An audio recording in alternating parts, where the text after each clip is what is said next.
तो देखो आज हम लोग फाइनल अकाउंट जो कर रहे हैं क्लास 11 का, उसका लास्ट क्लास है और आज हम एक सम्स करेंगे जो बहुत ही इम्पोर्टेंट है। लास्ट वाला भी जो था वो भी इम्पोर्टेंट सम्स ही था, बट ये जो है एक ही सम्स करेंगे जिसमें बहुत सारा एडजस्टमेंट्स आया हुआ है एक साथ, तो इसको ध्यान से समझना है। चलो क्वेश्चन को हम लोग स्टार्ट करते हैं। From the following balances, ledger balances of Charan, prepare trading and PL account for the year ended 31 March 2024 and balance sheet as at that date. अब दे दिया है सब कुछ। अब देखो इसमें तो सम्स के अंदर में ही कुछ एडजस्टमेंट दिया हुआ है। ये देख रहे हो, प्लांट एंड मशीनरी 1 अप्रैल, फिर plant and machinery addition on 1 October. इसका मतलब है स्टार्टिंग में मेरे पास 20,000 का प्लांट एंड मशीनरी था, उसके बाद हम 1 अक्टूबर को 5,000 का और खरीदे। ये एडजस्टमेंट में ही दे दिए है ना। चलो अब आते हैं हम लोग adjustments. Stock on 31 March 2024 was at cost 17,500, market value 14,000। कौन वाला लिखेंगे? 14,000, ठीक है ना।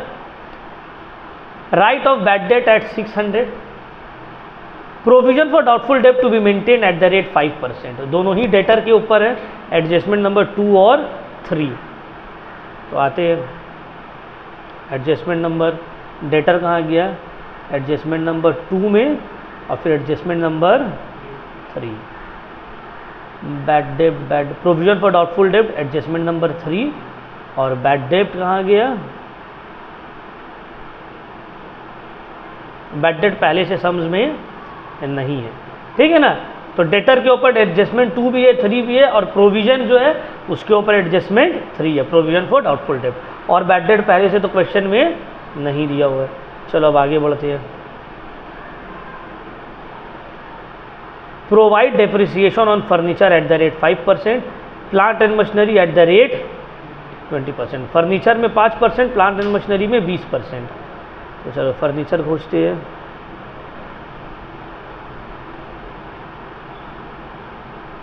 कहाँ गया furniture? Adjustment number 4। Plant and machinery कहाँ गया? यही जो, तो एडजस्टमेंट नंबर 4, दोनों ही में चार्ज होगा, ठीक है ना। Adjustment number 5, insurance was prepaid ₹100। Insurance को ढूंढो सर, इंश्योरेंस ढूंढे, कहाँ गया insurance? Adjustment number 5। Adjustment number 6 जो सबसे इंपॉर्टेंट है इसका, a fire occurred in the godown and stock of the value 5,000 was destroyed, it was insured and the insurance company admitted full claim, ठीक है ना। अब ये एडजस्टमेंट को हम एकदम आप लोगों को अच्छे से समझाएंगे, ठीक है। एडजस्टमेंट नंबर 6 को एकदम डिटेल में समझाएंगे। गोडाउन में आग लग गया, गोडाउन में 5,000 का माल था, माल जल गया, बट टेंशन वाला बात नहीं है क्योंकि हम लोग इंश्योरेंस करवा के रखे थे, इंश्योरेंस कंपनी पूरा पैसा हम लोगों को दे दिया है। तो इसी एडजस्टमेंट को सिखाने के लिए हम सम्स को स्टार्ट कर रहे हैं। सम्स करते हैं, उसके बाद ये वाला एडजस्टमेंट को भी समझाएंगे, ठीक है। अब ये एडजस्टमेंट का इम्पैक्ट कहाँ पे होगा? स्टॉक जला है ना, तो परचेजेस में जो है इसका इम्पैक्ट आपको देखने को मिलेगा। तो परचेजेस में जाके सिर्फ टिक कर देना है, परचेजेस एडजस्टमेंट नंबर 6। अब क्या इसका रोल रहेगा वो हम लोग अभी नहीं करेंगे, पहले सम्स करते हैं उसके बाद देखेंगे। इन द बुक्स ऑफ चरण 31 मार्च 2024। तो फॉर्मेट बना लीजिए, बुक्स ऑफ चरण 31 March 2024, balance sheet as on 31 March 2024।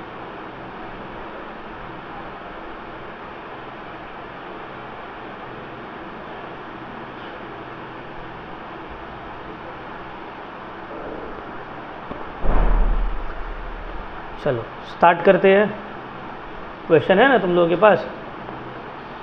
Question ये वाला तुम लोग को PDF बना के भेज दिए, और जो जो ऑनलाइन है आप लोग स्क्रीनशॉट लेके रख लीजिए, ठीक है। बार बार क्वेश्चन घूम के देखने में टाइम जाएगा, तो समझ स्टार्ट करते हैं। चलो पहला आइटम जो है वो है जनरल एक्सपेंस। जनरल एक्सपेंस कहाँ जाता है? पीएल में। इसके ऊपर कोई एडजस्टमेंट भी नहीं है तो पीएल में लिख दिए। To general expense amount 800। उसके बाद है, उसका स्विच नहीं है, चार्ज नहीं ले रहा। ओहो, चार्ज लगाई।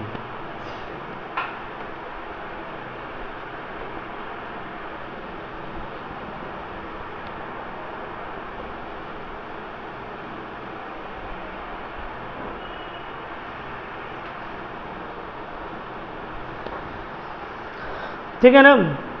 चलो जनरल एक्सपेंस हो गया। उसके बाद है freight and duty. Freight and duty direct expense है, ठीक है ना। फ्राइट एंड ड्यूटी क्या है मेरा?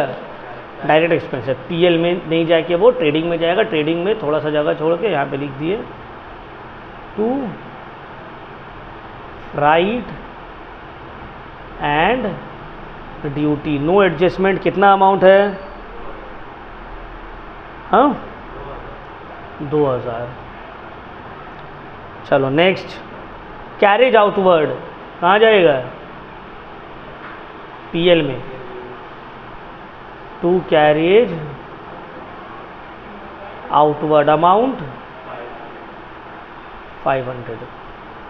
Next is sundry debtor. Sundry debtors के ऊपर एडजस्टमेंट है ना, तो सन्ड्री डेटास जाएगा पहले बैलेंस शीट में। अब इसके ऊपर एक बार पूरा एडजस्टमेंट इसका करके क्लियर कर लेंगे, ठीक है ना।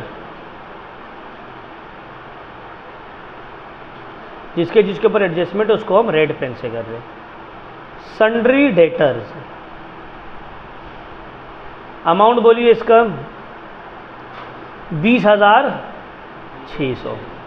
इसके ऊपर क्या एडजस्टमेंट है? देखिए पहला एडजस्टमेंट बोला है राइट ऑफ बैड डेब्ट 600, 600 रुपये बैड डेब्ट है, तो लेस जो एडजस्टमेंट वाला बैड डेब्ट है जिसको हम लोग बोलते हैं फर्दर बैड डेब्ट। क्या बोलते हैं? फर्दर बैड डेब्ट 600 है। बच गया कितना? 20,000। नेक्स्ट इसके ऊपर क्या एडजस्टमेंट है? प्रोवाइड प्रोविजन फॉर डाउटफुल डेब्ट to be maintain at the rate 5%, तो लेस प्रोविजन फॉर डाउटफुल डेब्ट 5%, तो हो गया 1,000। 1,000 हुआ ना, 19,000 रुपीज़ फाइनली बाहर। अब देखिए ये जो फर्दर बैड डेब्ट है ये है न्यू बैड डेब्ट, ये जो नया वाला प्रोविजन फॉर डाउटफुल डेब्ट है ये है न्यू प्रोविजन, और सम्स में जो बैड डेब्ट और प्रोविजन रहता है वो वाला क्या है? पुराना, ओल्ड। तो बैड डेब्ट का तो ये बताए थे सर आपकी ओल्ड और न्यू दोनों क्या होगा? ऐड होके पीएल का डेबिट में चला जाएगा। लेकिन प्रोविजन का आप ये बताए थे सर न्यू वाला पीएल का डेबिट में जाएगा, ओल्ड वाला पीएल का क्रेडिट साइड में उसको रिकॉर्ड कर देंगे। चलो वही करते। क्लास कितने बजे था? अभी आगे।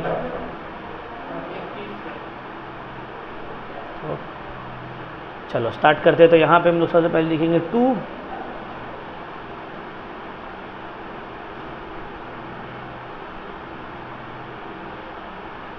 बैड डेब्ट, जो न्यू वाला है 600, ओल्ड तो कुछ है नहीं। टू प्रोविजन फॉर डाउटफुल डेब्ट, न्यू वाला जो एडजस्टमेंट में कितना? 1000। और जो पहले से है बाय प्रोविजन फॉर डाउटफुल डेब्ट, ओल्ड वाला जो ओल्ड है, कितना है ओल्ड वाला? सम्स में चेक करो,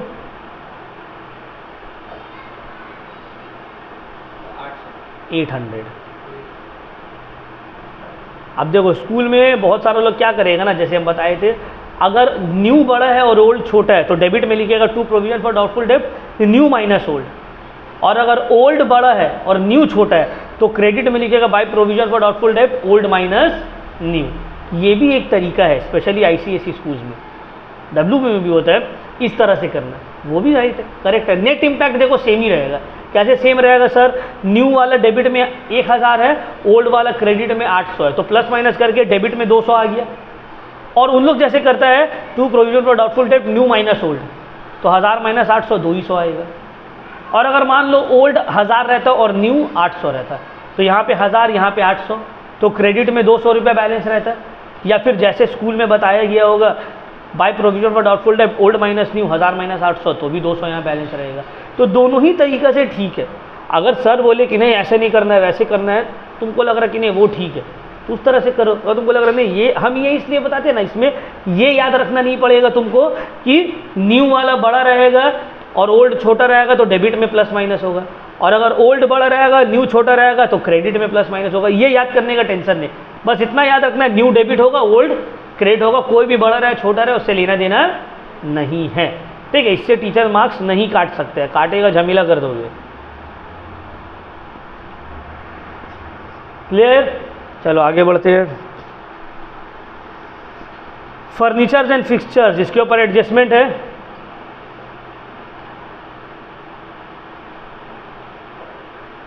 एडजस्टमेंट है ना भाई?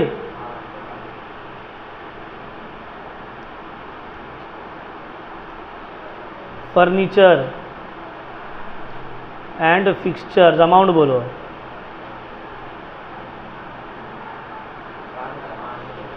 $5000 minus depreciation eight the rate 5%, तो 5000 का 5%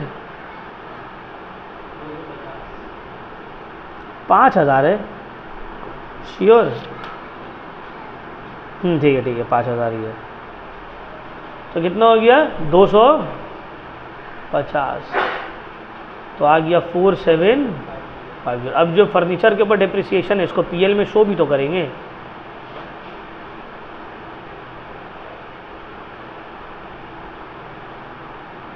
to depreciation on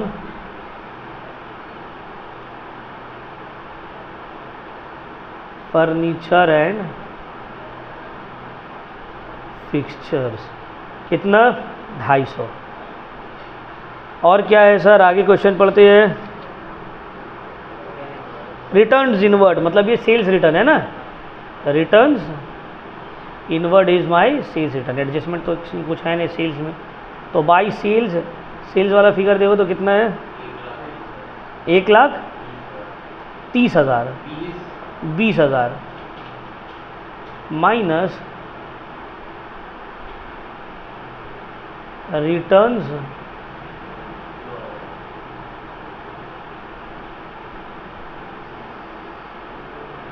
less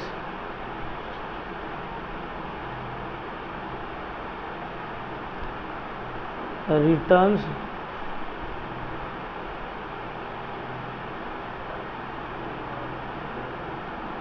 invert, कितना है 2000, 1,18,000। ठीक है ना? नेक्स्ट प्रिंटिंग एंड स्टेशनरी ना, प्रिंटिंग एंड, तो यहाँ पे चला जाएगा अपना to printing and stationery, amount बोलो 400। Next rent rates and taxes, ठीक है, चलो अमाउंट बोलो rent rates and taxes 4,600। Next liability side जाएगा ये,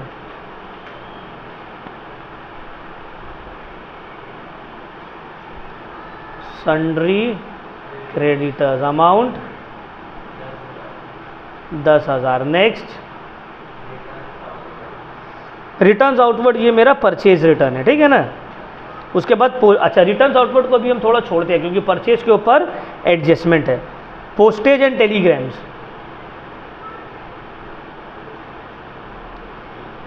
indirect expense, to postage and telegram, amount 800। चलो अब परचेजेस में जो खर्च है, एडजस्टमेंट है, उसको देखते हैं, ध्यान से देख लो। सबसे पहले ओपनिंग स्टॉक आएगा ऊपर, देखो तो ओपनिंग स्टॉक कितना है, 15,000 लिख लिए। अब परचेजेस का ध्यान से समझ लो, वेरी वेरी वेरी इंपॉर्टेंट। अब हम तुमको एडजस्टमेंट नंबर 6 बताने जा रहे हैं, ठीक है। एडजस्टमेंट नंबर 6 करने जा रहे हैं हम लोग, जिसको हम लोग बोले हैं एबनॉर्मल लॉस। एबनॉर्मल लॉस का एंट्री जो है, 3 जगह इसका इम्पैक्ट पड़ता है। क्या इम्पैक्ट पड़ेगा देखो, सबसे पहले ये देखना है स्टॉक लॉस या stock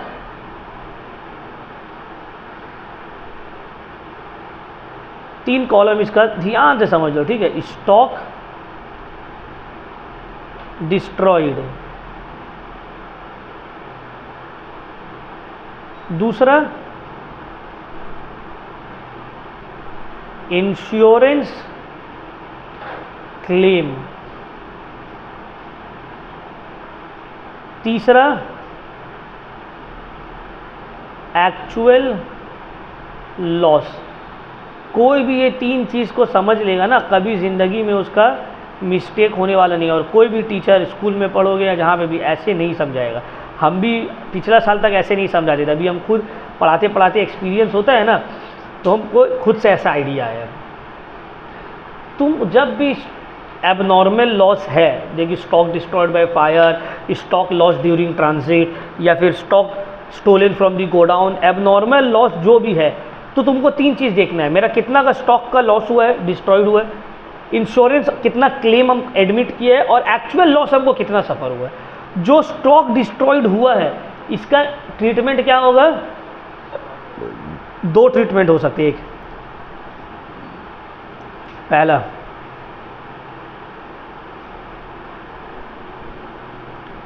credit on trading account, और सब्ट्रैक्ट फ्रॉम परचेजेस। एकदम उतार लेना है इसको, ठीक है ना। क्रेडिट कर देना है ट्रेडिंग अकाउंट में जितना का स्टॉक डिस्ट्रॉयड हुआ है, या फिर इसको परचेजेस से सब्ट्रैक्ट, दोनों में से कोई एक, दोनों नहीं करेंगे। इंश्योरेंस क्लेम जो मिला है, इसको क्या करेंगे, record on asset side of balance sheet. And third, actual loss जो तुमको हो रहा है, उसको क्या करेंगे, डेबिट ऑन पीएल अकाउंट। समझ में आ गया। ये चीज़ याद अगर रहा तो कभी भी कुछ भी मिस्टेक नहीं होगा, ठीक है। कभी भी कुछ भी मिस्टेक एबनॉर्मल लॉस में नहीं होने वाला, इसका गारंटी हम ले रहे हैं। क्वेश्चन पढ़ के घबराना जा, क्या करना है, जो भी फिगर रहे, कुछ भी रहे, तुमको इतना ही दिमाग में रखना है, सर जो सिखाए थे कॉलम निकाल कर, कि जब भी ध्यान से समझना, ठीक है। अगर ये वाला पॉइंट याद रहेगा, कभी मिस्टेक नहीं होगा। जब भी एबनॉर्मल लॉस हो रहा है, चाहे गुड डिस्ट्रॉयड बाय फायर हो रहा है, goods stolen from the godown हो रहा है, या goods loss during the transit हो रहा है, तुमको ये कॉलम ध्यान में रखना है। स्टॉक कितना का मेरा डिस्ट्रॉय हुआ है, इंश्योरेंस क्लेम कितना एडमिट किया है देने के लिए, और एक्चुअल लॉस मेरा कितना सफ़र हो रहा है। जो भी स्टॉक डिस्ट्रॉयड हुआ है उसको तुमको क्या करना है, आइदर क्रेडिट कर देना है ट्रेडिंग अकाउंट में, by stock loss by fire, या बाय गुड्स स्टोलन बोलकर, या बाय एबनॉर्मल लॉस बोलकर, या फिर उसको परचेजेस से, ट्रेडिंग अकाउंट में परचेजेस है ना, उससे माइनस कर लेना है। इंश्योरेंस जितना भी क्लेम एडमिट कर रहा है उसको बैलेंस शीट का एसेट साइड में जाके चुप से रिकॉर्ड कर देना है, और एक्चुअल लॉस जो तुम सफ़र कर रहे हो उसको पीएल अकाउंट में डेबिट करना है।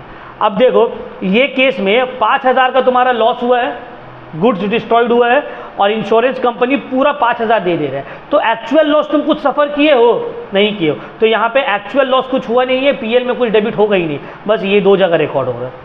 क्लियर हो गया पॉइंट मेरा, समझ में आ गया? Any doubt? बट सर अलग अलग सिनेरियो बताइए ना, 5,000 का लॉस हुआ था, इंश्योरेंस कंपनी अगर 2-3,000 देता तो 5,000 का लॉस हुआ तो 5,000 रुपया हम ट्रेडिंग में क्रेडिट करते, 3,000 रुपया हम एसेट साइड में रिकॉर्ड करते, और 2,000 मेरा एक्चुअल लॉस हुआ है ना, इसको हम डेबिट कर देते पीएल अकाउंट में। क्लियर हुआ पॉइंट? Any doubt? लेकिन ऐसा कभी नहीं होगा 5,000 का लॉस हुआ, इंश्योरेंस कंपनी 8,000 दे दिया, नहीं बाबू, इतना अच्छा इंश्योरेंस वाला नहीं है। जितना का लॉस हुआ है मैक्सिमम उतना देगा या उससे कम ही देगा, ज़्यादा कभी नहीं दे सकता है। तो हो सकता है एक्चुअल लॉस कभी ना भी हो, बट प्रॉफिट कभी नहीं होने वाला है। हो सकता है जितना का लॉस हुआ उतना का क्लेम तुमको मिल गया। क्लियर हो गया पॉइंट? हाँ बोलो।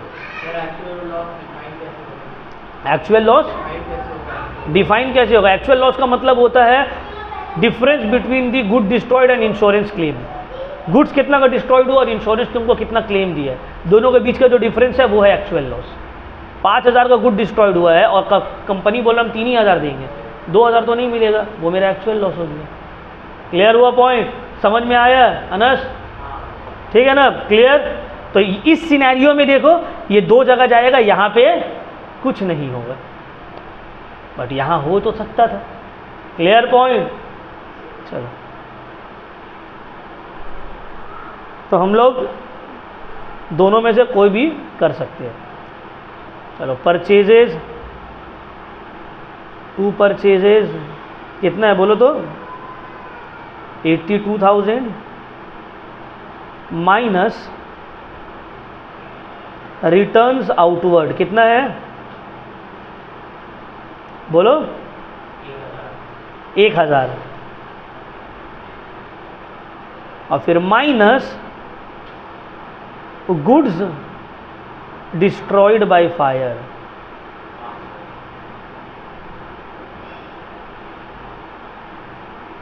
कितना? 70। इसको यहां पे भी लिख सकते थे by good destroyed by fire 5,000, एक ही बात होता। Clear point? क्लेम कितना मिला है सर हमको? 5,000 पूरा मिल जा रहा है, फुल क्लेम। तो एसेट साइड जाएंगे, जाके लिखेंगे इंश्योरेंस क्लेम कितना? ठीक है? क्लियर? देखो एकदम अच्छे से हम समझा दिया ये वाला, इसमें अब मिस्टेक मत करना, कंफ्यूज नहीं होना कि ये बड़ा ये छोटा, उसको कोई लेना देना नहीं है, बस इसको याद रखना है।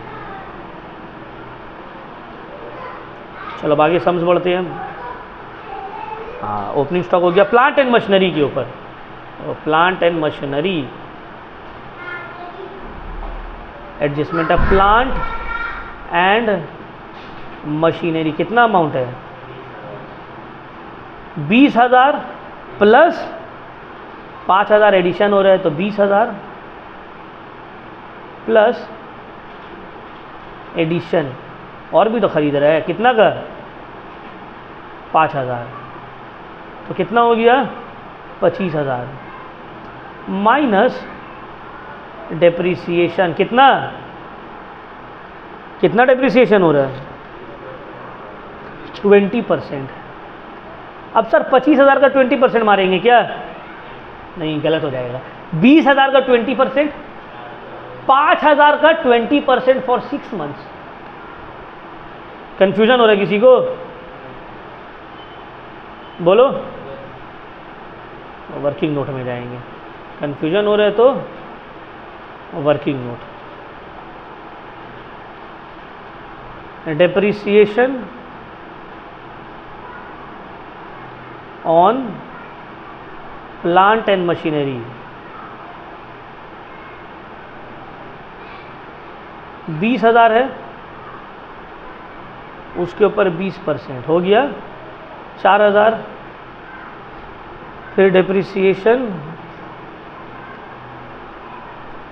ये था ओल्ड वाला, old on plant and machinery, कौन वाला? न्यू। 5,000 के ऊपर 20% फॉर 6 मंथ्स, क्योंकि अक्टूबर में खरीदा है ना, कितना होगा? 500।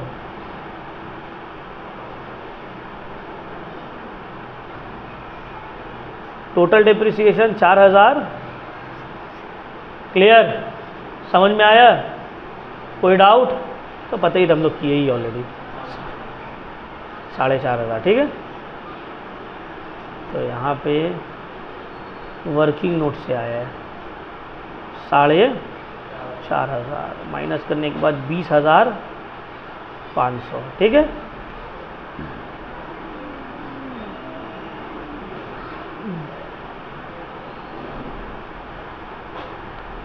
Plant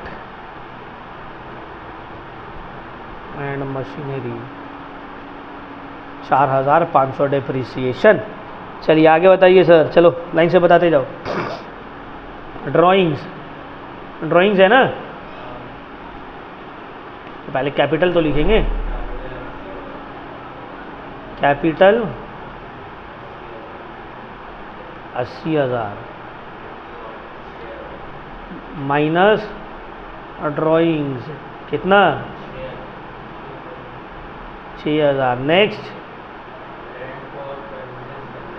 rent for premises sublet का मतलब होता है तुम किसी को भाड़ा में दे रही हो और उससे तुमको रेंट मिल रहा है, रिसीव हो रहा है, ठीक है ना। ये रेंट पेड नहीं है, रेंट रिसीव्ड है। तो यहाँ पे लिखेंगे bye rent for sublet, amount बोलो। नेक्स्ट, इसके ऊपर एडजस्टमेंट है कि नहीं है? यस है। टू इंश्योरेंस, अमाउंट बोलो कितना है अमाउंट? 700 और प्रीपेड है 100, तो प्रीपेड माइनस हो गया 600 हो गया।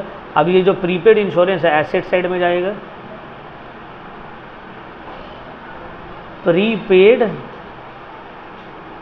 प्रीपेड एक्सपेंस है ना, तो एसेट हो गया प्रीपेड इंश्योरेंस 100 रुपया। Next,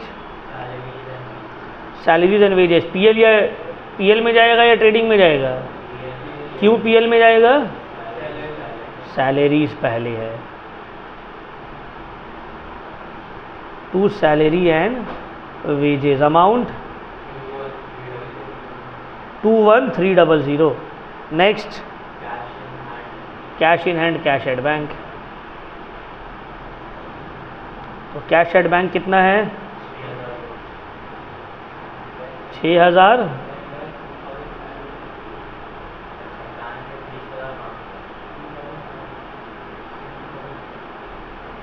cash at bank 20,500। Cash in hand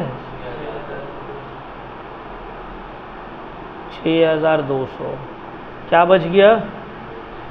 closing stock कितना है? स्टॉक 14,000 मार्केट वैल्यू, ठीक है ना। यहाँ पे भी लिखेंगे बाय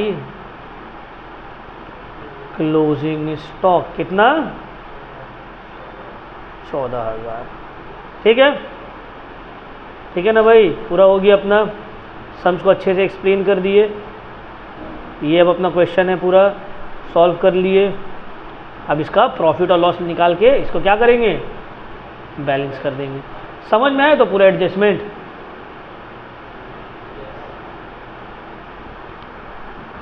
चलो तब अब प्रॉफिट एंड लॉस निकालते हैं।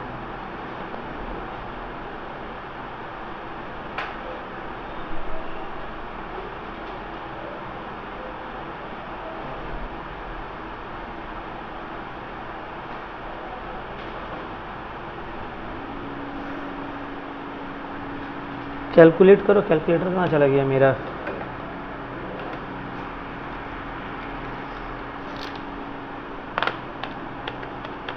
एक लाख 18। अच्छा, जो WB का स्टूडेंट लोग हैं उन लोग जो है कैलकुलेटर यूज़ मत करना। कैलकुलेटर आप लोग को अलाउ नहीं है अब से एग्ज़ाम में।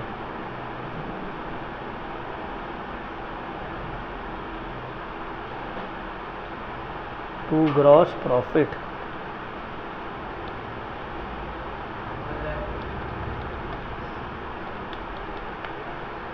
कितना आया? 39,000 आया ग्रॉस प्रॉफिट।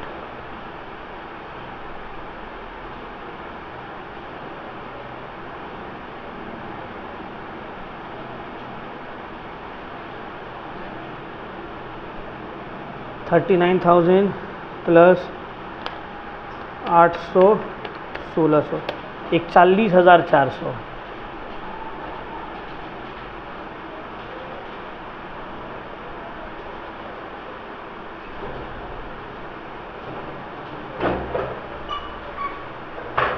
एक 40,400 टोटल है।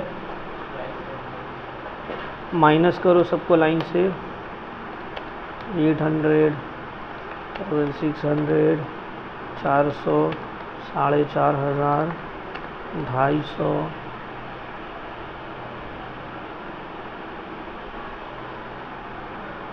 250 1600 800 1100 6050 नेट प्रॉफिट आ रहा है मेरा। होपफुली तुम लोग अभी उतना ही आता होगा। To net profit 605। चलो अब इसको ऐड करते हैं, बैलेंस शीट की तरफ आते हैं।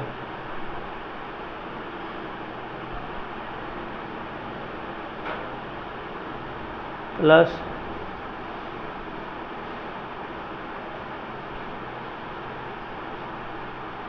6050 तो 80,050 प्लस 10,000 90,050।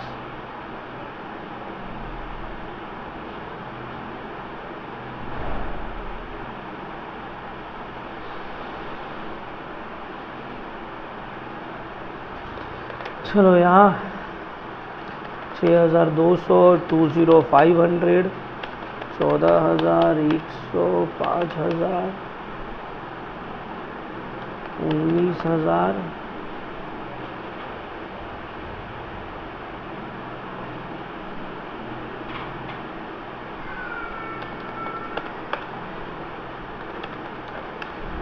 9,00,550 आंसर आ गया। तो ये हो गया हम लोगों का फाइनल अकाउंट विथ एडजस्टमेंट वाला लास्ट क्वेश्चन। ठीक है ना।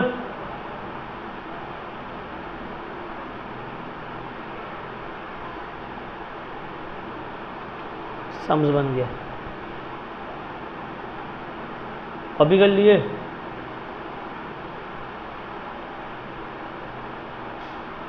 जो नहीं किया वो लोग फोटो खींच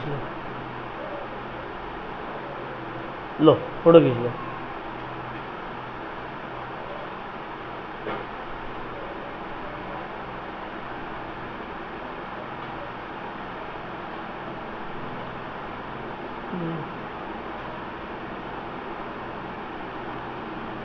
हो गया।